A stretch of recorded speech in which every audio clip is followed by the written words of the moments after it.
kurang apa kira-kira? Oleh karena dari semua badan-badan atau kelompok-kelompok yang mengusahakan untuk mengembangkan entrepreneur itu, saya kira cukup ya, cukup dalam arti kata ada Mas Urdi, ada Mas, banyak lah ya. Tapi kesimpulan saya memang mereka-mereka itu ketika saya menghadiri seminar-seminar mereka itu ya seolah-olah untuk menjadi entrepreneur tuh banyak sekali syaratnya sehingga ya mereka tuh sulit untuk masuk ke entrepreneur. Pokoknya ada orang-orang yang tulis buku-buku tentang entrepreneur dan sebagainya, dipaparkan buku-buku itu di papan tulis. Saya pikir-pikir kalau begini kapan orang mau jadi entrepreneur? Nah ironisnya mereka-mereka yang katanya bisa mendidik orang jadi entrepreneur dan lain, dia sendiri bukan entrepreneur lah. Ironis tuh ya Mas ya. Dia sendiri bukan entrepreneur, jadi bagaimana nggak ada penghayatannya? Gimana dia bisa tulis buku-buku itu? Jadi saya kira ini yang salah adalah sesungguhnya kita harus mulai membebaskan diri kita dari tiga. Ini udah ada katanya? Sudah. Maksudnya bagus nggak? Bagus. Oke, kita dekatkan aja sih. Jadi ada tiga hal sebetulnya, tiga titik yang sebelum kita bergerak itu yang kita harus coba membebaskan diri dari itu. Pertama, Anda harus bebaskan diri dulu dari rasa takut. Itu satu. Keduanya, Anda bebas untuk mengharap. Ya. Kita bebas berharap ya. Bebas berharap lah ya. Ketiganya adalah kita bebas, kita punya kebebasan membebaskan belenggu yang ada di otak kita yang namanya jalan pikiran. Jalan pikiran, the way of thinking itu, kenapa otak kita itu dibelenggu? Oleh karena Anda mulai dari SD dulu, sekolah, terus ke SMP, ke SMA, ke tingkat akademis, itu yang Anda kumpulkan sebetulnya apa? Informasi kan? Ya betul. Ya. Lah informasi ini adalah menceritakan sesuatu atau menggambarkan sesuatu yang sudah terjadi kemarin kan? Ya. Atau minggu lalu kan? Betul. Atau bulan lalu kan? Iya. Atau setahun lalu kan? Atau kejadian yang sudah lama sekali. Lah kalau diibaratkan roti yang udah seminggu tuh udah gimana keadaannya? Udah agak kadaluarsa ya. Kadaluarsa ya. Kalau setahun yang lalu gimana? Roti busuk ya. Lah otak kita ini isinya roti busuk gitu loh. Ya. Dan kalau ibaratnya kita mengumpulkan informasi, itu nggak bedanya kita tuh menjadi pemulung. Pemulung apa? Pemulung sampah karena informasi udah terjadi yang kemarin kan. Jadi ini otak kita adalah kita jadi pemulung apa? Pemulung sampah. Apa artinya? Otak kita isinya penuh sampah.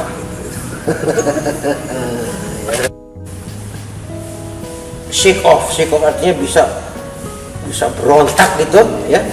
Dari Anda bekerja untuk orang lain sekarang jadi mandiri. Itu kan karena Anda membebaskan diri dari tiga titik ini kan.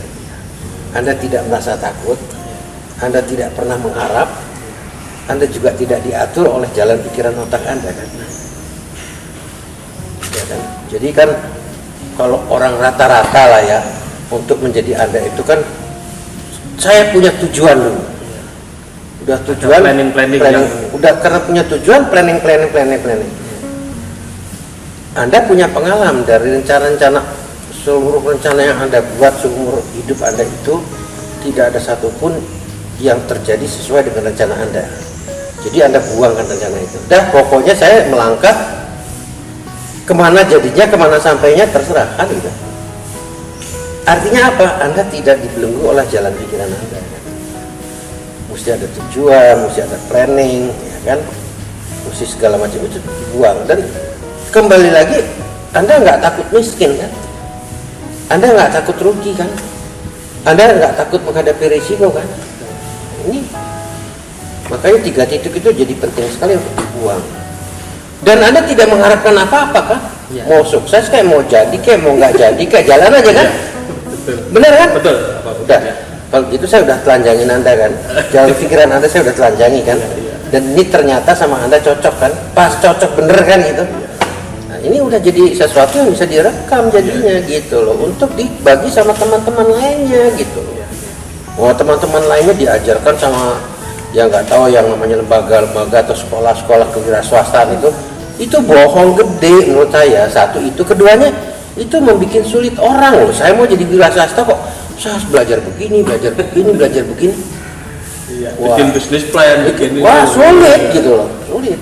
Kenyataannya memang unsur keberanian tadi, unsur Ulang kali mengatakan bahwa Anda punya kemauan aja tidak cukup, harus punya tekad yang bulat atau komitmen. Bahkan yang lebih keras lagi adalah yang namanya determination itu wah lebih kuat dari komitmen gitu ya. Dan pokoknya semacam pokoknya determine lah saya, pasti saya mau gitu ya. Nah itu yang saya katakan ibarat kemauan itu mobilnya, terus tekad yang bulat atau determination itu adalah bensinnya, itu mobil itu belum bisa jalan. Nah, ada faktor ketiga yang diperlukan adalah ada keberanian untuk mengambil peluang, ada keberanian untuk mengambil peluang.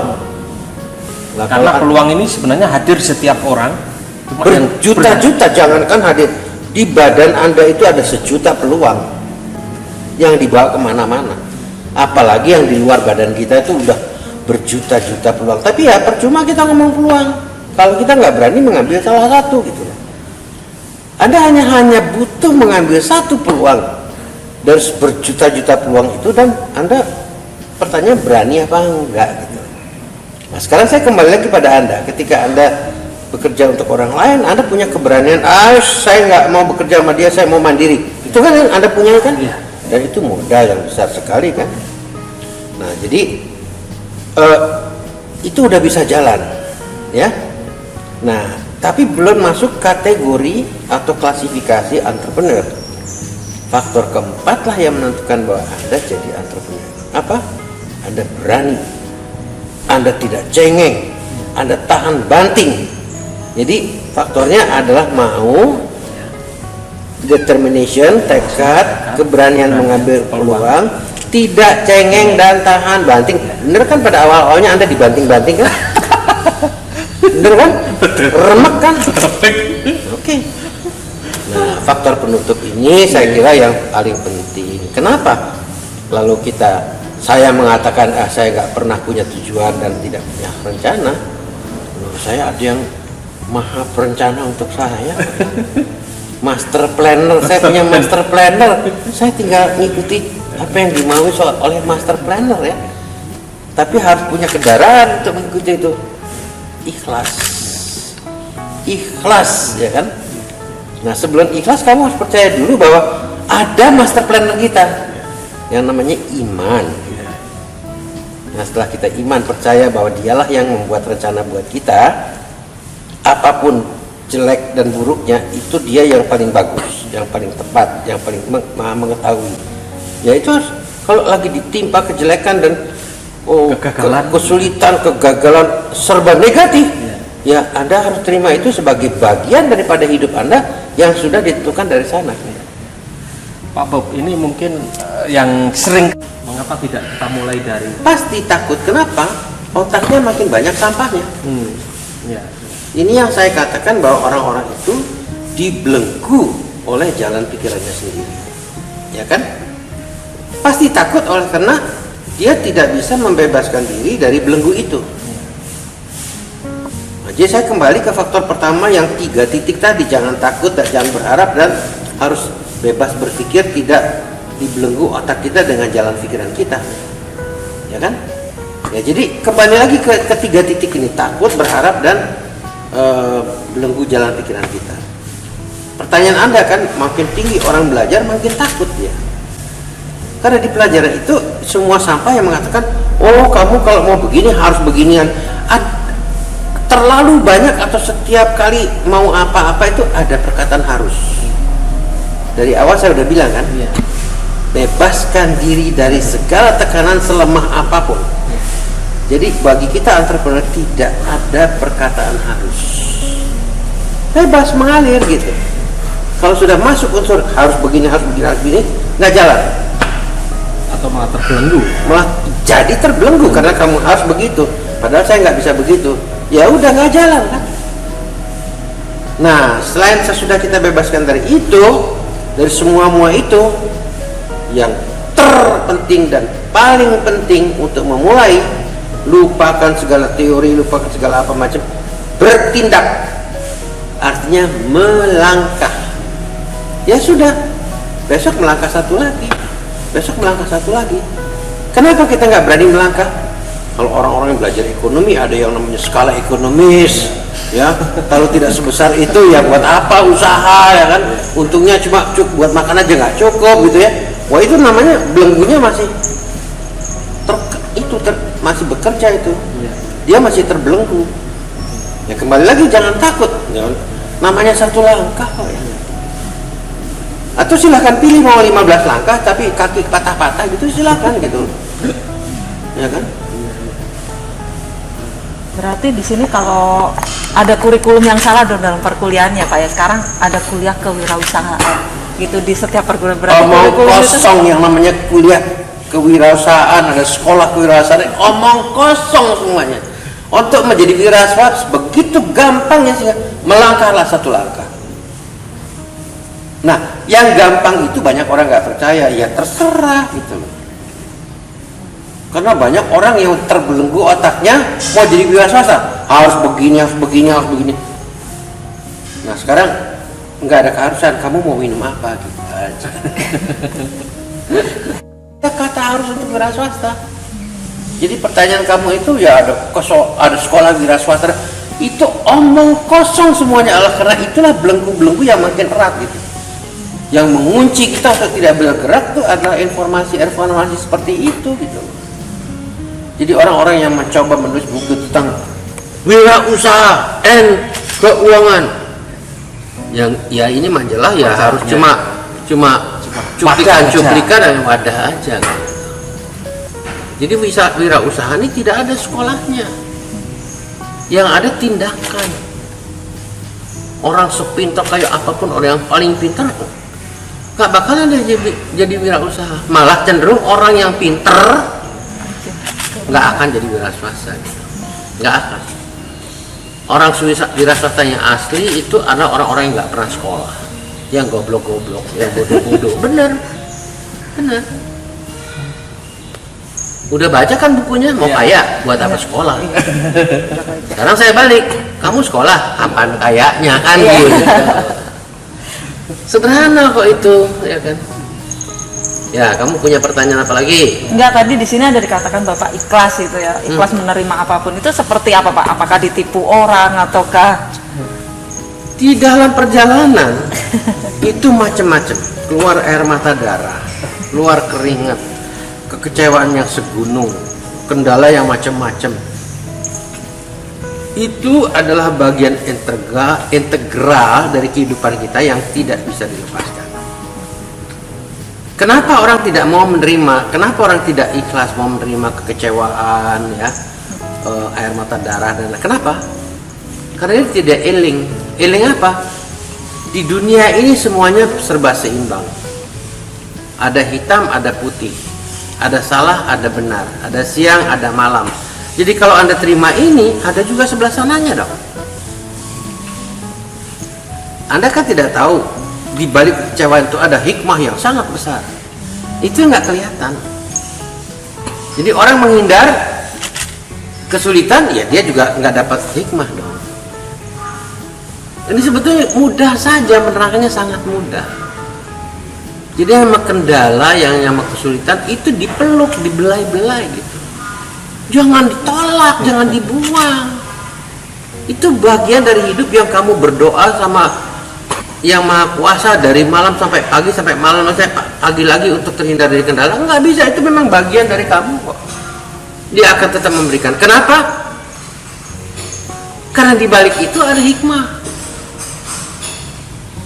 Pak Bob, kalau pada titik tertentu seseorang punya modal, usaha gagal, habis modalnya, entek sampai mentok-mentok. Karena orang ini Ya. menerjemahkan modal Ya.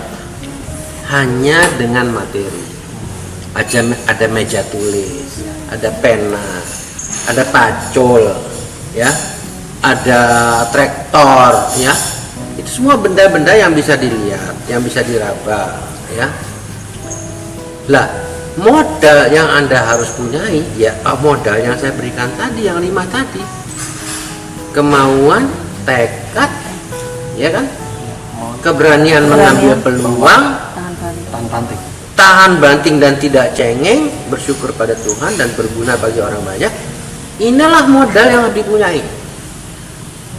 Kalau Anda nggak punya modal ini, saya kasih Anda 100 miliar, besok Anda gendeng. Gila, gitu loh. Ya kan? Itu pasti gila Anda. Jadi gila, karena nggak tahu mau apa. Jadi sebetulnya kok menerjemahkan modal, itu selalu kita mulai dengan modal yang bahasa Inggrisnya intangible. Intangible itu tidak kelihatan. Nah tadi meja tulis, pena, pacul, traktor itu semua tangible, yang bisa dihitung, yang bisa diraba, yang bisa dilihat, itu tangible. Artinya apa semua itu? Uang. Uang bukan yang pertama dan juga bukan yang terpenting. Jadi Anda katakan tadi ada orang melorot, ya kan? Habisan udah kempes dia, karena dia nggak punya modal yang pertama. Kalau dia punya modal yang pertama, habisan, dia masih orang tahan banting. Saya jalan lagi. Makanya kalau saya itu jangan dengan modal uang dulu. Modal yang intangible tadi itu modal yang utama. Nah orang ini banyak yang belum tahu, banyak yang belum sadar bahwa itu modal gitu. Orang selalu menerjemahkan modal itu duit, itu yang paling salah. Ya apalagi? Ya, selalu duit gitu. Ini modal tuh bukan duit, ya itu yang tadi yang tidak kelihatan yang saya katakan tadi gitu. Tapi selama ini kan keluhan UMKM para pengusaha-pengusaha itu terlalu pemasaran sama permodalan, Pak. Itu gimana itu, Pak? Mereka selalu ya kan melakukan itu. Anda datang ke saya nanya Bob Sadino, Bob Sadino jawabnya gini. Kalau orang lain itu mengajarkan wah UKM apa segala macam, susah modal, susah pemasaran. Nah itu jangan dibicarakan, itu masuk kesulitan yang Anda harus ambil gitu loh. Bagian dari Hidup Anda. Anda nggak bisa jadi wira swasta kalau Anda tidak bisa menerima kesulitan itu. Kesulitan nggak ada modal. Dia mulai nggak pakai modal. Saya mulai nggak pakai modal. Bahasa Betawi bilang modal peler kan. Modal kan? Nah itu. Dia usaha nggak pakai modal kok. Dia berani. Nah inilah saya kira kekeliruan yang saya katakan jalan pikiran dari informasi kan. Orang itu dapat informasi, kamu kalau mau berusaha harus punya modal dong, ya kan? Kamu harus berusaha, harus nggak boleh rugi dong. Itu informasi kan? Nah itulah sampah. Ini masih ada satu hal yang sampah itu yang belum kita bersihkan gitu, Pak Bob. Itu artinya Sampah tidak harus selalu dibersihkan. Tugas Anda bagaimana mengolah sampah itu jadi pupuk. Atau Anda keluar dari celah-celah sampah-sampah tadi. Sampah itu mau tidak mau Anda dapat, setiap detik Anda dapat sampah. Mau tidak mau. Tapi tadi kan saya katakan Anda harus bebas berpikir. Umpamanya sampah yang masuk ke otak Anda, kamu kalau mau mendirikan perusahaan, tujuan kamu apa? Harus jelas. Karena tujuannya jelas, rencana kamu mengarah ke tujuan itu apa harus jelas juga. Lah tadi saya bilang kan, saya manusia bebas untuk memilih kan. menentukan apa. Ada orang yang semua terjebak dengan itu. Saya nggak milih itu. Saya milih, saya hidup nggak pakai tujuan. Saya milih nggak pakai rencana. Ya bebas kan saya. Kalau semua orang mengikuti jalan pikiran, nah itu tadi jalan pikiran itulah yang saya katakan sampah. Saya bebas untuk tidak memilih, punya tujuan, dan tidak memilih karena tidak punya tujuan, harus ada rencana. Saya milih yang itu gitu. Nah, ini yang saya katakan kebebasan berpikir. Saya bebas dari jalan pikiran kita yang udah merupakan sampah dan kotoran. Lah kalau kita ngikut itu, ya kita ambles, kecebur kotoran gitu. Ada yang orang bilang kalau entrepreneur tuh Anda harus mengambil segmen produk yang beda supaya bisa masuk ke celah-celah itu. Ya sebetulnya begini ya, kalau itu yang Anda tanyakan, bagaimana sih Anda mau jadi entrepreneur yang ya bisa berhasil gitu kan ya. Tapi kebanyakan orang keberhasilan itu menjadi tujuan. Inilah jalan pikiran lagi yang membelenggu tadi. Ya kan? Ya. Akhirnya jadi ada orang yang bilang, oh saya mau, apalagi memikirkan untuk jadi kaya. Pokoknya itu saya nggak pikirkan. Yang saya pikirkan bagaimana saya melangkah hari ini. Itu aja. Jadi pertanyaan tadi Anda apa? Jadi banyak sekarang seminar-seminar itu. Salah satu tipsnya mungkin salah satunya tadi ada juga yang menyarankan misalnya Anda harus berani juga, tapi Anda harus mengambil segmen. Ya, yang begini ya, artinya segmen itu saya waktu mulai saya nggak milih-milih, apa ada di depan mata saya aja, ya. Dan sebetulnya kalau betul-betul mau seperti apa yang katakan tadi harus memilih. Ya. Sebetulnya ada beberapa jalan. Saya nggak pakai gula ya. Begini, sebetulnya saya ingin menerangkan bahwa segmen apapun pada waktu apapun, apakah waktu dulu dan waktu sekarang dan waktu yang akan datang bisa Anda tembus. Adalah pertama, jadilah Anda orang pertama. Ya kan? Nah, pokoknya Bob Sadino adalah orang pertama kali memperkenalkan telur dan ayam untuk bangsa ini dan negeri ini, ya kan? Ya nanti diikuti orang, saat diikuti orang ya Anda terserah mau ikut terus atau ya, orang pertama lagi. Bob Sadino juga adalah orang pertama yang melaksanakan yang namanya memproses daging olahan. Jadi sosis, daging asap, corned beef dan lain-lain. Saat itu ya kan? Produk seperti itu belum asing. Belum ada. Sangat asing. Jadi yang pertama kan. Nah, ya mungkin tidak semua orang ya bisa jadi yang pertama karena sulit sekali. Ya kan untuk jadi pertama. Oke. Kalau Anda tidak bisa jadi orang pertama, jadilah yang terbaik. Yang kedua ini ya, yang pertama tadi orang pertama, jadi yang pertama, yang kedua yang terbaik. Umpamanya Anda udah begitu banyak majalah, tapi kok Anda mau masuk ke perusahaan majalah lagi? Karena Anda bertekad, saya mau jadikan majalah saya terbaik di antara orang-orang itu, maka Anda akan jadi unggul, ya, dibandingkan orang-orang lain tadi yang terbaik. Jadi pertama Anda pertama, jadi yang pertama, jadi yang terbaik. Lah kalau ini juga sulit kan menjadi terbaik di antara begitu banyak, jadikanlah diri Anda berbeda. Seperti dulu belum ada telur yang Anda makan pagi ini, belum ada. Ayam yang Anda makan hari ini tahun 70 belum ada. Ya saya berbeda, saya mengadakan telur tapi telur yang berbeda. Telur ada, telur ayam kampung. Waktu itu tapi telur saya beda. Ayam dulu ada ayam kampung yang alotnya setengah mati.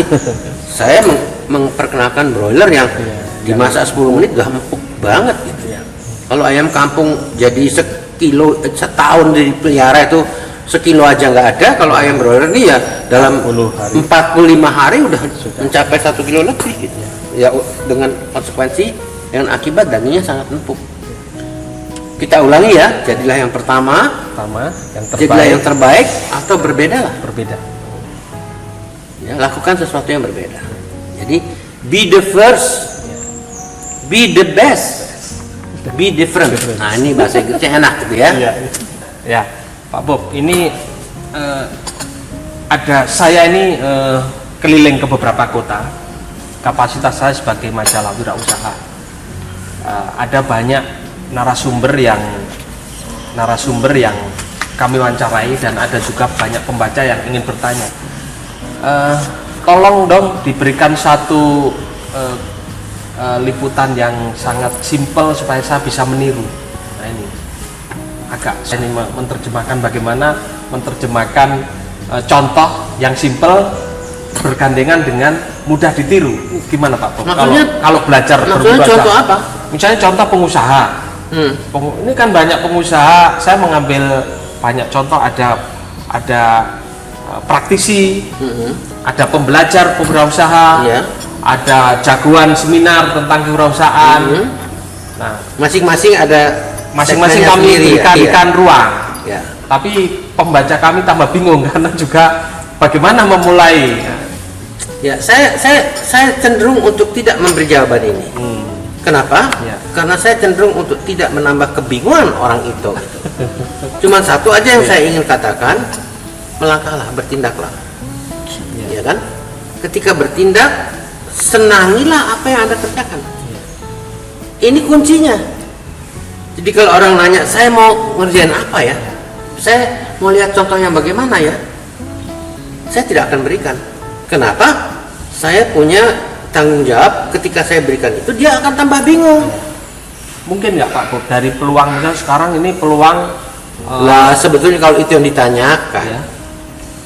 Lalu contohnya akan selangit tidak terbatas gitu loh. Ada orang jual kangkung sukses, ada orang yang jual gado-gado sukses, ada orang yang jual buah-buahan sukses, ada orang yang menjual cuap sukses, ya kan? Ada orang, ya ini pertanyaan itu menurut saya harus dipotong. Jangan diberikan jawaban itu gitu loh. Ketika Anda berikan jawaban, Anda tidak membantu dia apa-apa, atau Anda membantu dia menjadi tambah bingung. Yang Anda katakan, ya.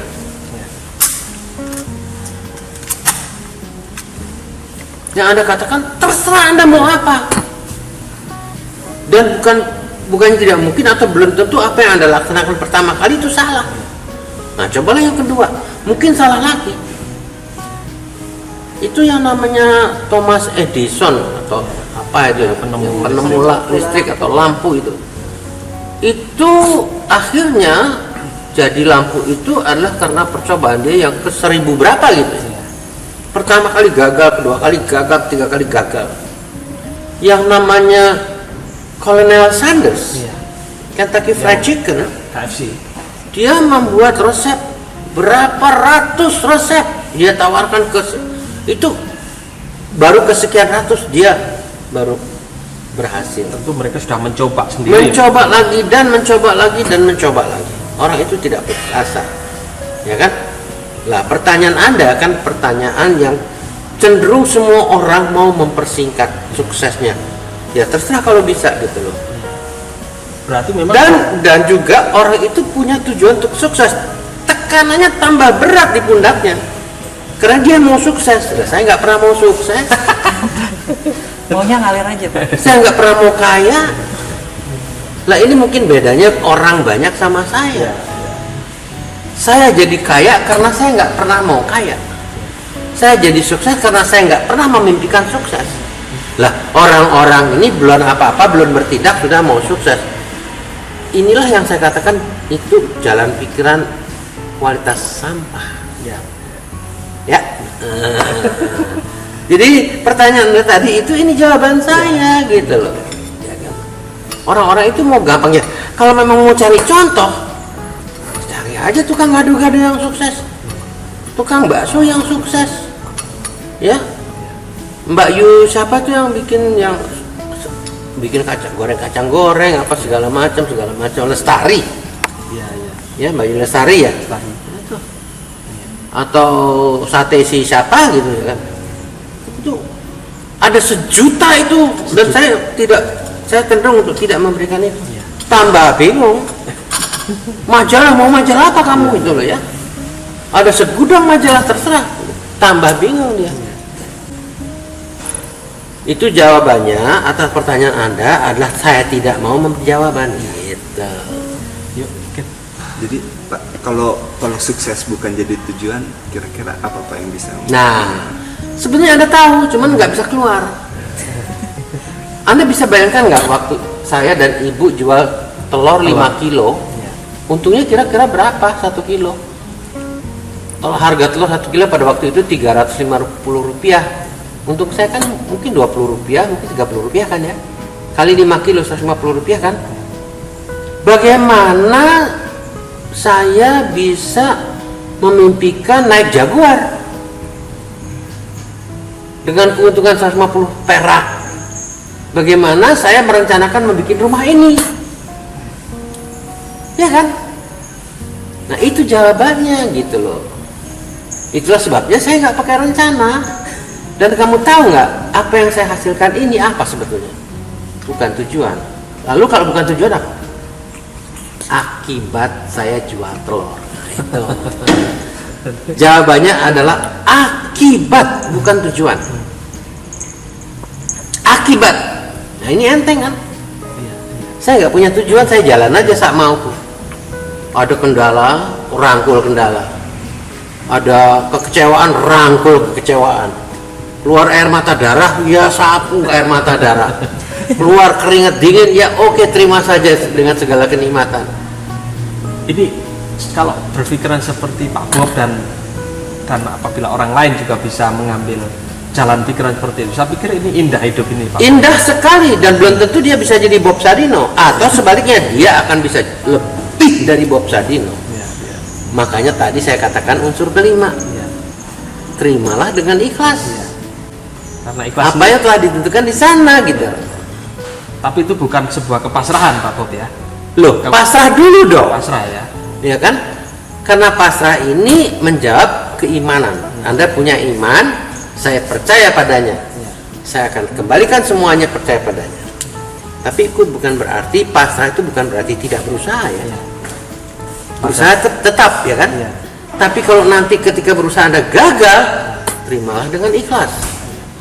Karena tadi saya katakan di balik kegagalan itu ada hikmahnya yang lebih dari yang luar biasa gitu. Lah, rumah ini kan terdiri dari sekian ribu kegagalan. Baru jadi rumah ini kan. Lah ini saya nggak tahu apakah ini pencerahan. Menurut Anda apa nih? Anda baru dengar jalan pikiran saya seperti ini. Belum pernah sebelumnya. Nah ini. Kalau saya melihat yang sekarang itu sangat kental pencerahannya. Jadi pencerahan dari sisi semakin banyak orang mendapatkan informasi tentang bagaimana harus berwirausaha, Makin bingung. makin bingung. Semakin orang melihat bahwa kendala, tantangan, Semakin menolak. semakin dia menjauh. Menjauh. Jadi, Lah saya katakan tadi, rangkullah kendala. iya. Ya, belai-belailah kekecewaan. Ya, kesulitan-kesulitan itu ya bawa-bawa jalan-jalan bersama-sama. Gitu. Ya kan? Jangan menghindar. Karena itu udah bagian dari hidup kita yang dianugerahkan oleh Sang Pencipta. Karena apa? Karena di balik itu semua ada hikmahnya yang akan juga Dia berikan pada kita, anugerahkan pada kita. Lah ini harus diterjemahkan gitu. Yuk, silakan kalau kembangin pertanyaan. Pak Bob ini tidak semua wartawan diberikan akses bisa bertemu dengan Pak Bob di pagi hari ini. Nah kita alhamdulillah dengan visi majalah ini yang ingin memberikan Pak, banyak entrepreneur lain juga mengadakan seminar.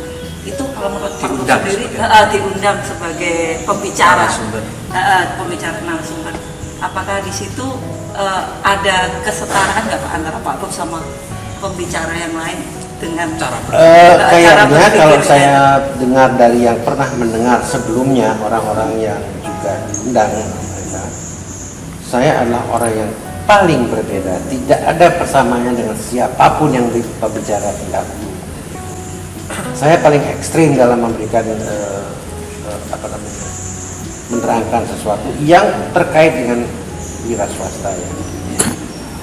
Artinya ya tadi saya katakan tidak ada sebetulnya sekolah wira swasta, tidak ada buku wira swasta, tidak ada aturan-aturan baku bagaimana seseorang harus jadi wira swasta.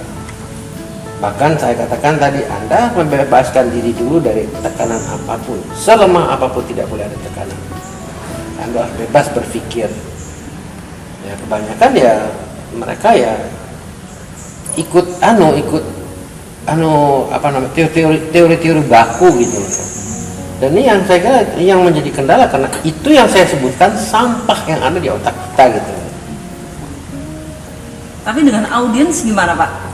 Mereka lebih menerima atau itu Pak Bob karena Pak Bob sudah berhasil seperti itu? Ya gimana? itulah yang itu ada penanya-penanya yang pintar. Pak Bob, zaman Pak Bob sama zaman saya lain.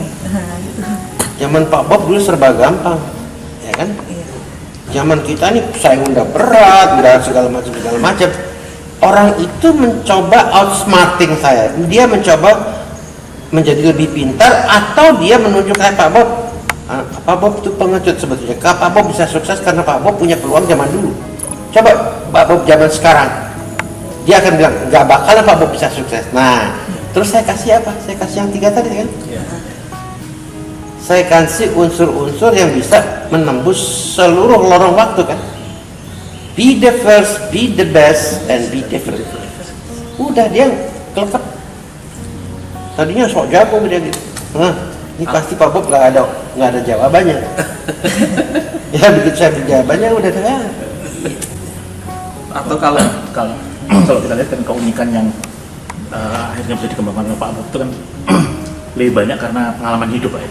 Nggak ada sekolahnya kan ya. Nggak ada sekolah. Boleh dikatakan seperti itu. Nah, sekarang apakah dengan mempelajari misalkan pengalaman Pak Bob itu boleh dikatakan orang-orang seperti kita yang nggak punya pengalaman yang sama gitu, itu bisa meniru lah istilahnya gitu. Kalau dalam teori perilaku itu kan, kalau kita bisa meniru perilaku Pak Bob itu, insya Allah kita mungkin suatu saat juga bisa mencapai kesuksesan yang sama. Itu yang pertama Pak. Terus yang kedua, apakah keunikan itu sangat punya peran yang besar pada saat awal-awal Pak Bob berbisnis, juga pada saat sekarang gitu, pada waktu Pak Bob sudah menjalankan kapal bisnis yang cukup besar gitu, keunikan itu masih punya pengaruh atau punya peran yang besar juga gitu? Ya saya katakan kan, saya tidak pernah ngerti apa keunikan saya sendiri.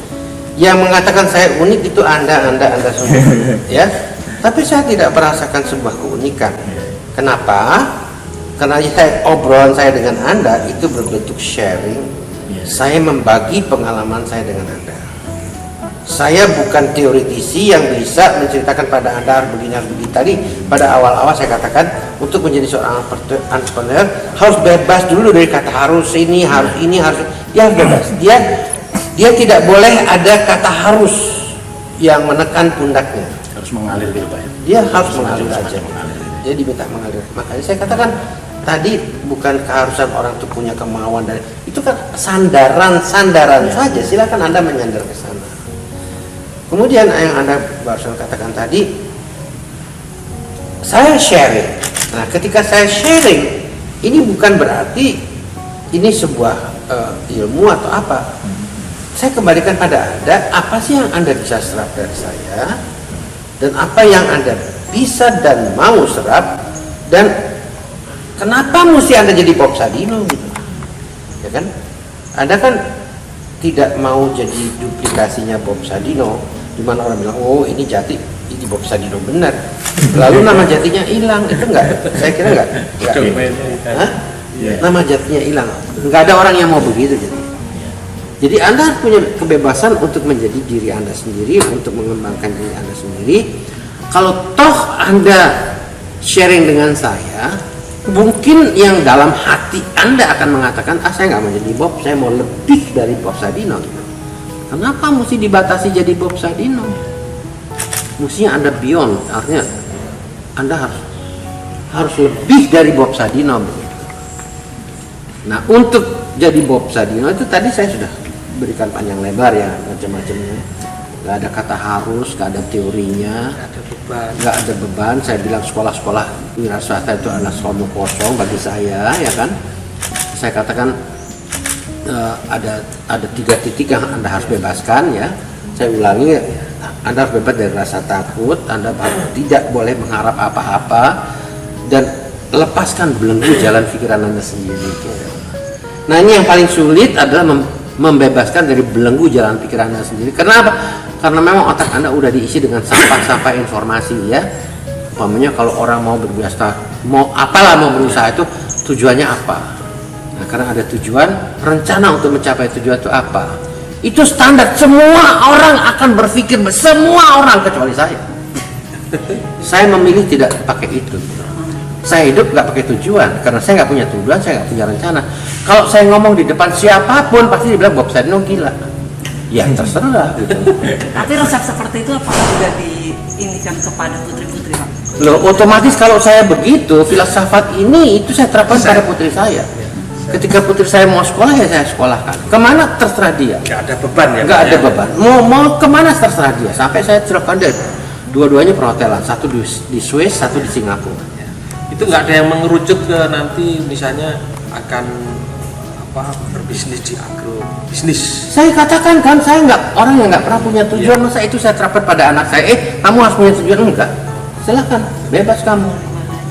Nah sekarang contoh konkret, anak saya yang sekolah di Swiss perhotelan itu sekolah yang nggak main-main, sekolah yang terbaik di dunia ya kan. Sekarang dia ngapain? Dia jualan pecel lele di pinggir jalan. Saya bahagia sekali. Dia jualan pecel lele di pinggir jalan. Saya bangga dan saya bahagia. Karena apa? Oh anak ini ternyata mau mulai dari yang paling nol bawah. Bahwa nanti akibatnya apa itu dia sendiri yang akan tahu, kita sendiri yang akan buktikan. Justru Dan tidak dia juga tidak punya tujuan. Saya senang. Kenapa sih kamu jual? Saya senang aja Pak. Berarti saya narik kesimpulan dia nggak punya tujuan juga. Silakan. Mau bapaknya nggak punya tujuan, kenapa kita mesti memaksakan anak kita harus punya tujuan? Itu kan nggak masuk di akal gitu. Boleh nggak Pak kalau saya sebut bahwa istilahnya Pak buka jaket dulu deh, saya kelihatannya maaf saya naik ini Pak. Hilang sekarang barangkali intuitif itu atau intuisi bagi saya tidak ada Mas Jati. Kamu minta sama pembantu satu lagi cangkir. Apa udah lengkap ya? Minta sama. Intuisi tidak ada. Nah kalau saya katakan intuisi tidak ada, bagaimana Anda menerangkan bahwa saya tidak punya intuisi? Tujuan nggak punya, intuisi juga nggak ada. artinya kan ada semacam klik gitu loh Pak pada waktu memutuskan ini memang nggak rasional tapi barangkali saya nggak tahu ada semacam klik. Oh ya, Anda sadar nggak Pak? Ini sebetulnya yang ngomong bukan Jati. Yang ngomong adalah jalan pikiran Anda yang isinya sampah otak Anda. gitu. Sadar nggak? Nggak sadar ya? Oke. Kalau orang bisa berhasil karena intuisi, alangkah tidak adilnya dunia ini. Anda nggak punya intuisi, jadi kenapa sih Bob punya intuisi? Nggak adil dong. Jadi menurut Anda apa itu yang salah? Yang salah jalan pikiran Anda yang terbelenggu tadi. Bahwa Anda kira orang berhasil itu harus punya intuisi. Kan sering kita Terjemahan saya intuisi apa? 999 langkah yang sudah saya lakukan, maka langkah saya yang ke 1000 itu yang Anda panggil intuisi. Jago bener nih Bob ya, tahu-tahu bisa begini, bisa begitu. Yang Anda tidak ngerti, sebelum saya itu ada 999 langkah yang saya lakukan. Seperti si Thomas Edison yang punya kegagalan 1000 kali kegagalan, tiba-tiba dia dapat mendapatkan lampu. Twing. Ya kan? Atau si yang namanya Kolonel Sanders yang beberapa perusahaan yang dia datangi gagal, tiba-tiba terjadi Kolonel Sanders yang namanya Kentucky Fried Chicken. Itulah yang otak sampah Anda mengatakan itu intuisi. Ya otak Anda tuh sampah gitu.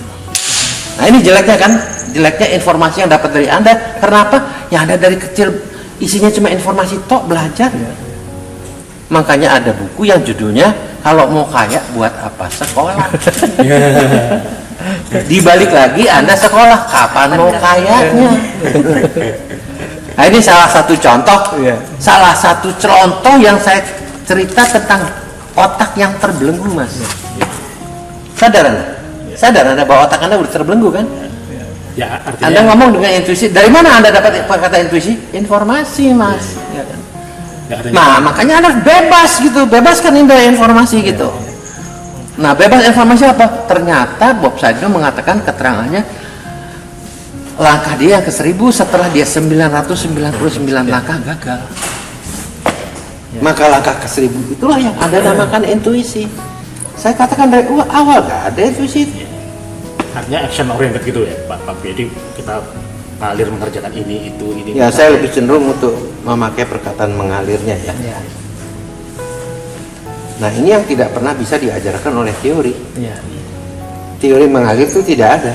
Nggak ada teori mengalir. Karena teori itu terstruktur kan Pak. Teori itu terstruktur. Jeleknya ini saya katakan kan, Anda dipengaruhi oleh jalan pikiran Anda, di mana lama-lama way of thinking Anda itu berubah menjadi struktur. Kalau sudah menjadi struktur, sudah menjadi kokoh sekali sehingga Anda harus percaya pada intuisi karena itu kokoh gitu loh. Kalau orang nggak ada intuisi nggak bisa sukses, itu udah struktur namanya gitu. Terus kalau dalam pembelajaran entrepreneurship itu apa? Kira-kira yang masih relevan itu apa ya kira-kira? Yang masih Saya dari awal sudah saya katakan tidak ada pembelajaran entrepreneur, tidak ada. gitu ya. Yang ada adalah langkah dan langkah dan langkah dan langkah. Kalau saya cerita sama Anda adalah saya membagi pengalaman saya pada Anda, tarik kesimpulannya bagaimana, ya kan? Nah, nanti kalau memang Anda tidak bisa membebaskan diri dari semua sampah yang ada di otak Anda, ya Anda tidak akan kemana-mana, macet gitu. Dari cerita saya Anda tarik kesimpulan yang sebebas-bebasnya. Artinya bebas juga daripada belenggu jalan pikiran Anda sendiri. Dan inilah yang tidak bisa Anda dapatkan begitu saja, Anda harus melatih gitu. Exercise, latihan gitu. Ya, saya tidak begini, saya tidak langsung bisa ngomong gini hari ini 25 tahun yang lalu. Saya bisa begini karena saya sudah melalui waktu 36 tahun ya di dalam usaha saya ini. Sudah pengalaman empirisnya sudah ada. Ya, saya tidak ada satu hal yang saya ngomong yang tidak ada isinya. Iya, karena pengalaman Jadi tidak ada kosong ya. Ya. Apapun yang Anda ingin jelas dari saya Ya. punya sandaran empiris. Gitu. Iya. Ya, Pak, jadi ini namanya kalau dalam bahasa Anda, bahasa akademisnya, ini adalah yang namanya Bob Sadino adalah seorang yang fenomenal. Fenomenal tuh seolah-olah nggak bisa dipercaya tapi ada wujudnya gitu. Ya, kayak dongeng tapi wujudnya ada gitu loh, ya kan?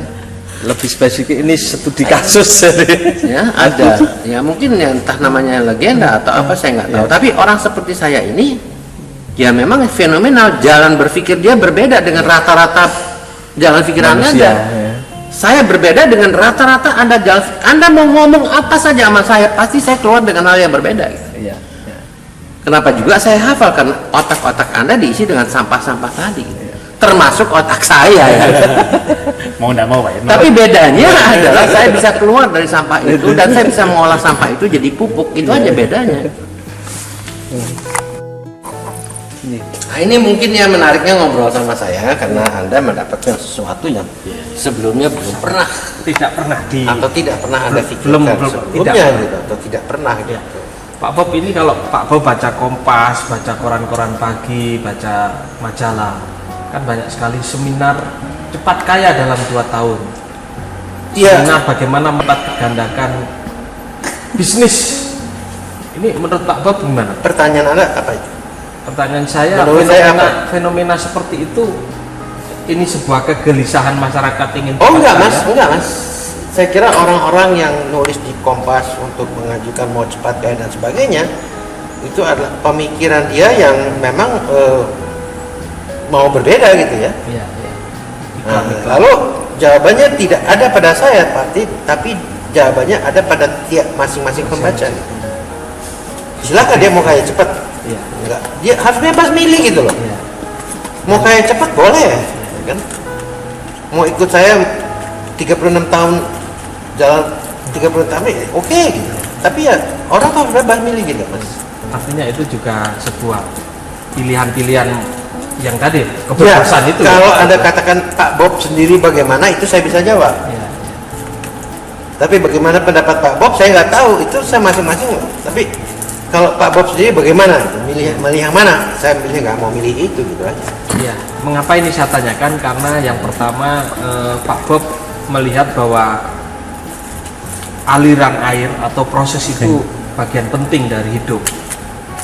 Ya betul.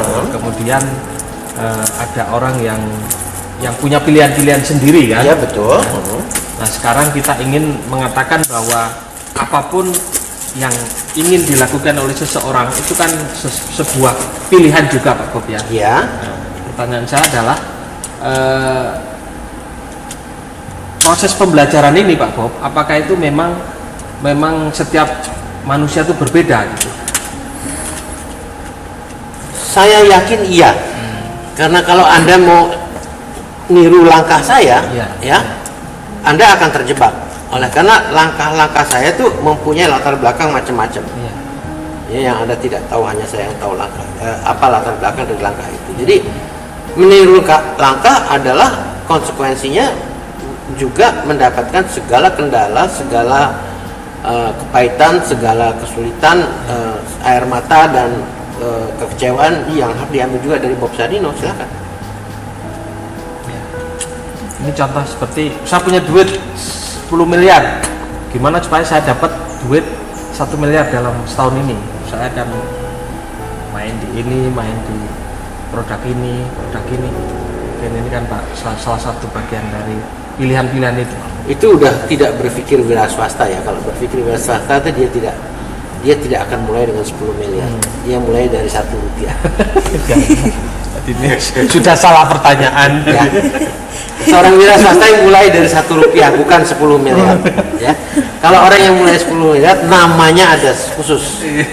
Dia penjudi. Tapi kalau saham itu gimana Pak kalau menurut Bapak? Ya. Main saham gitu.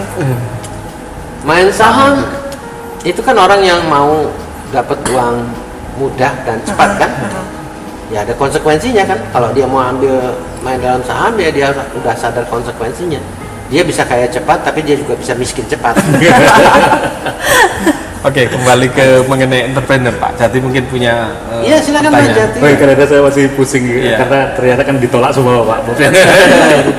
Tapi kalau misalkan ini Pak, saya disiplin kalau manajemen Saya nggak pasti- nolak ya Pak Jati, cuman saya ini adalah apa namanya, itulah cetusan saya Iya, yang iya, Anda iya. harus terima ya. Tapi saya nggak nolak loh ya. Kalau dalam konteks manajemen gitu Pak ya, manajemen itu masih relevan Pak ya, artinya masih punya peran yang positif dalam pengembangan bisnis Pak ya. Belajar manajemen maksudnya, bukan belajar entrepreneurship. Kalau yang entrepreneurship kan tadi kan itu kan Pak Bob kan nggak ada ilmunya gitu, nggak ada teorinya, nggak ada sekolahnya. Tapi kalau manajemen itu sesuatu yang punya peran besar dalam pengembangan bisnis Pak Bob selama ini. Nggak ada. Nggak ada Terbalik juga. sama sekali. Saya orang yang tidak mau mengikuti teori manajemen walaupun saya baca teori manajemen. Karena saya mau tahu manajemen itu apa sih untuk saya bisa mengatakan omong kosong. Tadi Jati bilang sangat perlu, saya bilang omong kosong. Enggak, maksudnya masih punya peran misalkan Pak Bob waktu Peran misalkan besar konflik bagaimana? atau dengan Oleh karena dalam profesional manajemen gitu. hari pertama aja yang diajarkan ya kan, ya Anda harus punya tujuan. Dan karena Anda tujuan, Anda harus punya rencana yang baik. Itu nggak laku bagi saya. Nah itu kan berarti saya udah menolak mentah-mentah teori-teori manajemen kan. Tapi tidak berarti mengelola usaha serabutan kan Pak? Anda belum ngerti posisi saya dengan seluruh staf saya yang ada di perusahaan. Iya. Saya katakan saya tidak punya tujuan dan saya juga tidak berencana. Kenapa? Saya adalah founder owner. Iya. Saya pemilik, ya, dan yang mendirikan usaha ini. Iya. Anda sudah bingung karena Anda tidak bisa menempatkan saya dan Anda tidak bisa menempatkan staf saya. Kalau dalam satu rapat, saya kira yang pertama saya tanya, rencana kamu apa? Bingung kan Anda? Jadi Anda tidak bisa memisahkan kedudukan entrepreneur dan kedudukan employee. Pada waktu Anda bekerja di majalah, Anda ditanya kan rencana Besok- Anda apa? besok apa? Besok mau apa? Temanya Liputan Anda, apa? temanya apa? Sekarang semau Anda, suka-suka Anda. Dan Iya. bahkan cenderung saya nggak Jati, sampah yang ada di otaknya Jati itu yang ngomong. Dan Anda terpengaruh dan Anda tidak bisa mengeluarkan sampah itu sehingga Anda nggak bisa mikir bebas. Nah, jadi kalau Anda tanyakan itu apa pengaruh ilmu manajemen yang membuat Anda jadi bodoh jadi.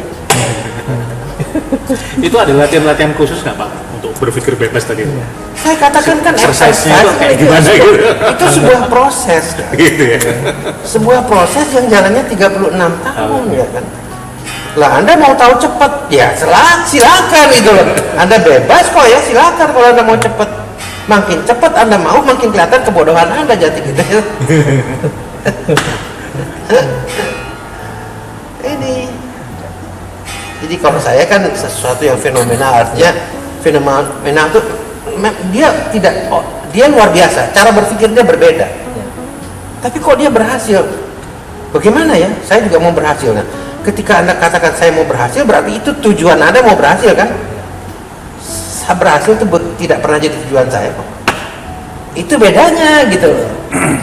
Itu yang dikatakan fenomenal. Semua orang ingin berhasil, Bob Sarno tidak. Hanya ikutan-ikutan aja ya, yang lain. Ya kan? Karena saya menerjemahkan bukan tujuan, tapi ini sebuah akibat. Akibat apa? Akibat saya melangkah pertama kali dulu jual telur. Bagaimana saya bisa waktu saya jual telur merencanakan mau beli mobil Jaguar, mau punya rumah kayak gini, omong kosong. Jadi kalau manajemen mengatakan kamu punya rencana yang baik, ya yang omong kosong itu siapa? Saya kan teori manajemen. Udah bisa rasakan nggak jadi? Ya kan? Yang salah yang mana nih yang salah? Teorinya. Ya saya bisa ngomong gini karena saya harus mempelajari apa itu manajemen. Dan dari apa yang saya pelajari saya jungkir balikan semua. Saya nggak percaya itu semuanya. Atau saya nggak mau percaya itu semuanya. Tapi jangan tanya, anak buah saya harus. Itu yang Anda tidak bisa memisahkan antara saya dan ini yang kejebak ya. Anda kejebak. Anda tidak bisa kan memisahkan posisi saya dan anak buah saya. Anda bisa kan Bob Sadinat itu founder owner. Dia bebas berpikir apa saja yang dia mau. Ya kan? Dia bilang nggak punya tujuan boleh aja, tapi anak buahnya harus punya tujuan dong. Lah kalau saya nggak punya tujuan, anak buah saya nggak punya tujuan, apa jadinya? Ya kan? Saya tinggal tujuan kamu, rencana kamu apa? Ya kan? Apa tujuannya? Bagaimana jalannya? Itu saya tanya semua. Sesuai dengan ilmu manajemen yang Anda pelajari. Tapi saya tidak harus tunduk dengan ilmu itu kan gitu. Jadi yang namanya getting things done through other people kental saya lakukan, makanya saya jadi pengangguran. Ya kan? Karena apa? Ya itulah teori manajemen yang saya terapkan, terapan daripada teori manajemen. Anda baru ngomong tentang teori manajemen, tentang teori manajemen, penerapannya belum. Nah ini kan udah mulai terasa kan sekarang. Terasa banget Pak. Terasa banget ya. Betapa kekurangannya Anda mikir ya. Gitu. Betapa Anda terbelenggu dengan itu ya semua. Ya. Terstruktur udah ya. Mau tidak mau harus berpikir begitu kan. Ya Anda manusia bebas kan. Kenapa mesti diperintah dan dibelenggu oleh jalan pikiran Anda sendiri? Makanya pada awal tadi wawancara saya katakan Anda harus membebaskan diri dari 3 titik.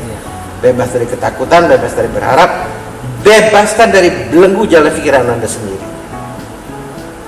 Yang sulit ini Mas, yang sulit ini karena otak Anda udah diikat kiri kanan, udah dikunci, digembok, susah keluar. Susah keluar dari belenggu itu. Nah inilah yang dikatakan fenomena, berpikir fenomena, omong kosong tapi ada wujudnya. Tapi saya pikir bukan sebuah omong kosong, ini sebuah ya kalau semuanya itu pragmatis ya bukan omong kosong namanya kan. Ya terbukti kan gitu. Makanya karena omong kosong tapi terbukti, inilah kata fenomena keluar. Omong kosong tapi wujudnya ada gitu. Misteri. Tapi Pak Bob nggak mempelajari sebuah ilmu apa kebatinan atau apa yang membuat membuat apa yang Pak Bob inginkan tercapai gitu kan Pak Bob. Anda Islam ya? Islam. Tapi nggak baca Quran pasti. Pasti nggak baca Quran. Koran dia Mas. Quran, Mbak. Iya, Quran enggak. Oh itu ada semuanya di Quran kok. Tidak boleh menduakan Tuhan, itu Islam itu namanya. Esa itu Islam. Kalau saya percaya kepada yang gitu-gitu berarti saya udah memalingkan muka saya dari Termasuk Tuhan. juga Artinya saya tidak beriman. Ya kan? Yang namanya beriman saya percaya pada dia kan. Setelah saya percaya pada dia saya takwa total surrender. Saya menyerahkan seluruh diri saya padanya. Dengan cara apa? Dengan kendaraan apa? Kendaraannya ikhlas. Jadi apapun yang terjadi pada saya, Itu apa mungkin maksudnya Cais ini dalam konteks apakah itu ada korelasinya cara berpikir atau cara komunikasi dengan Tuhan itu ada pengaruhnya ke proses berpikirnya Pak Bob selama ini gitu kira-kira? Ada semacam spiritualitas gitu, maksudnya bukan ke arah kebatinan ya? saya kira sederhana gitu. Di Quran semua diterangkan. Jadi saya tinggal ikuti itu saja karena saya beriman pada itu gitu loh. Saya tidak ada pikiran macam-macam gitu loh. Sesederhana membaca isi Quran gitu. Ya saya Islam ya kan. Jadi itu kewajiban saya untuk membaca itu, dan apa-apa yang saya lakukan ya sandarannya itu gitu loh. Jadi kalau pertanyaan Anda tadi dan lain-lain itu ya sepertinya ya semuanya ada di dalam Quran, apa yang boleh, apa yang tidak boleh kan. Segala kesadaran saya lihat Jati bingung sekali, dibilang bodoh-bodoh dan sebagainya. Terserah Anda mau terima atau enggak, itu enggak. Keikhlasan saya, ketulusan saya kan. Pada waktu kita mau ketemu Pak Bob Sadiga kita udah siap mental jadi nggak mau. kalau saya malah nggak sih. Sebetulnya inti dari pembicaraan dengan saya, keluar Anda dari halaman ini sudah nggak jadi orang, bukan Jati yang kemarin, bukan. Udah jadi Jati baru. Es itu juga udah jadi manusia baru. Inilah misi yang saya emban, sesuai dengan tujuan dia, bagaimana Pak Bob bisa menularkan ya entrepreneur yang lain. Saya mulai dengan menggeser paradigmanya. Karena apa? Selama paradigma itu tidak bergeser, sampai mati pun Anda nggak akan bergerak. Jadi yang benar, nama kamu saya lupa. Istianto. Isti.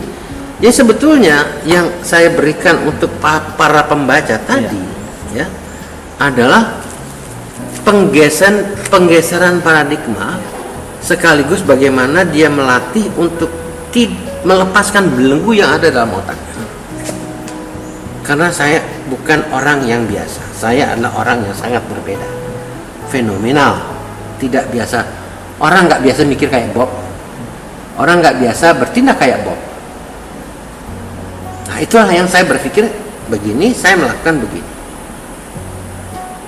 Kalau segala teorinya orang menjadi wira swasta itu harus begini, kapan dia jadi wira swastanya? Gitu loh. Pak Bob, saya ingin di luar ide, saya menanyakan sekarang itu kan banyak nggak ada caranya kecuali dia menggerakkan dirinya sendiri. udah sepuh-sepuh gitu kan? Nggak ada caranya, apalagi udah sepuh gitu loh. Artinya mereka itu masih Pak Bob juga akan Orang itu terjebak bahwa mereka seolah-olah ingin membantu, tapi mereka nggak bisa bantu apa-apa. iya, caranya gimana Pak untuk membuat mereka itu apa? Saya nggak tahu. Mereka itu sebaiknya memang diarahkan untuk jadi entrepreneur gitu Saya nggak tahu. pada usia-usia seperti itu. Saya nggak tahu.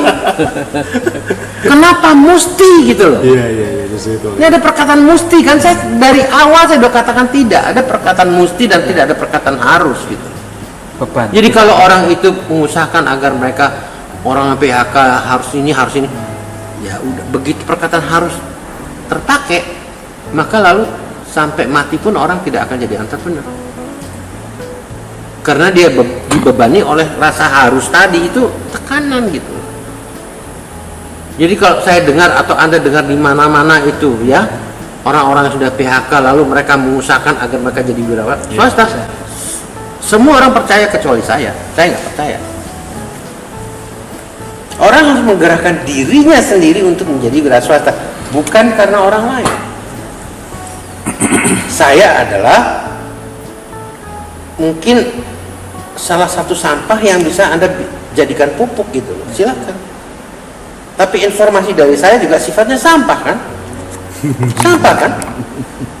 Barusan Anda kan mendengarkan sampah yang saya keluarkan kan? Iya kan?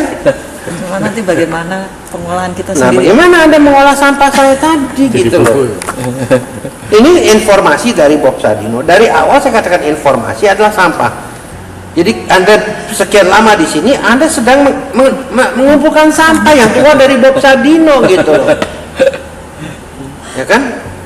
Tambah bingung kan Anda? Ya saya berhasil berarti. Ketika Anda bingung, Anda berpikir. Ketika Anda berpikir, Anda secara tidak sadar sedang menggeser paradigma Anda. Anda tidak lagi jadi S2 yang kemarin, tapi S2 yang baru karena makan sampah. Iya kan? Nah sekarang Mas Jati atau apa? Isti. Sebetulnya kesimpulan dari obrolan kita yang selama 1,5 jam ini ya, Esti ya. Iya. Nilai tambah apa sih yang Anda dapat dari saya?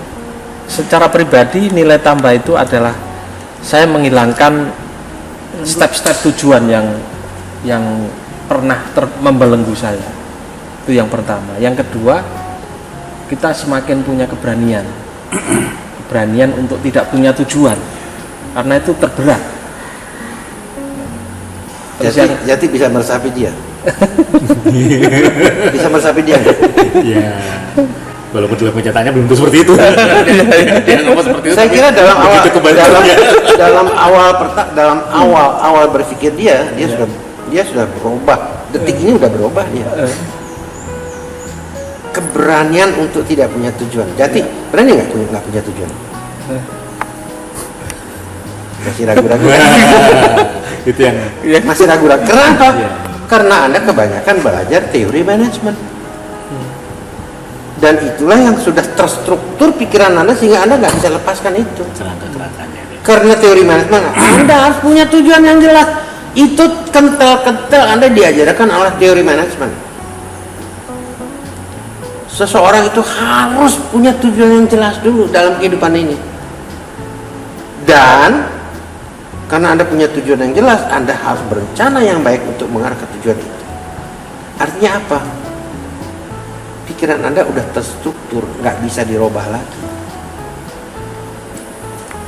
Orang Betawi bilang kasihan deh loh.